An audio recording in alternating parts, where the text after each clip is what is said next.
ఏమనిపించిందంటే ఏదైనా సరే innovation is very important in life. Innovation లేకపోతే ఈ పాటికి ఒక్కొక్కరు ఒక్కొక్కలా ఇన్నోవేట్ చేస్తారు. బట్ ఈ పర్టికులర్ ఈ గత ప్రభుత్వంలో ఉన్న వ్యక్తులు వీళ్ళు అరాచకంలో ఇన్నోవేషన్ చేశారు. వీళ్ళు కల్తీలు కూడా అంటే మామూలుగా ఒక నెయ్యి కావాలంటే పాలలో నుంచే కాకుండా రసాయనాల నుంచి కూడా తీయొచ్చు, మిగతా వాటి నుంచి కూడా తీయొచ్చు అని చేసి చూపించారు.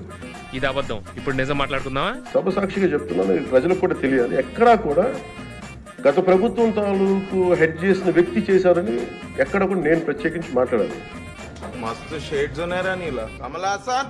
దేవాలయాల మీద దాడులు జరిగిన ఇంకోటి జరిగిన ఎక్కడా కూడా మేము దోషుల్ని పట్టుకోండి అని చెప్తా వచ్చాం తప్ప ఎక్కడా కూడా మీరు చేయించారని కానీ మీరు ఉన్నారని కానీ ఎక్కడ ఎందుకంటే తక్కువ అలా కూర్చోబెట్టి ఎలా పడితే అలా మాట్లాడటానికి బాధ్యత ఉంటాం కాబట్టి అలా మాట్లాడలేదు.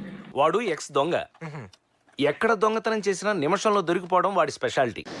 మారడానికి రంగులు దొరక్క ఊసరవెల్లి తీవ్ర ఇబ్బందులు. గతంలో ఈ ఊసరవెల్లి ఒక్కో ఏడాదికి ఒకసారి రంగులు మార్చేది. క్రమంగా నెలకొకసారి రంగులు మార్చింది.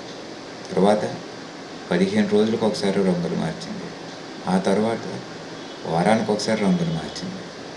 కొన్ని పక్షాలు పోను రోజుకొకసారి రంగులు మార్చింది. ఇప్పుడు ఏకంగా 5 నిమిషాలకే రంగులు మార్చింది. ఇంకా మిగిలింది నిమిషం, సెకండ్ అంతే. ఇలా నిమిషానికి రంగు మారిస్తే గిన్నిస్ బుక్లో పేరు రావచ్చు, కానీ గెలిచిన ప్రతిసారి నీ మీద ఉన్న నమ్మకం మాత్రం పాతాళానికి పడిపోతుంది.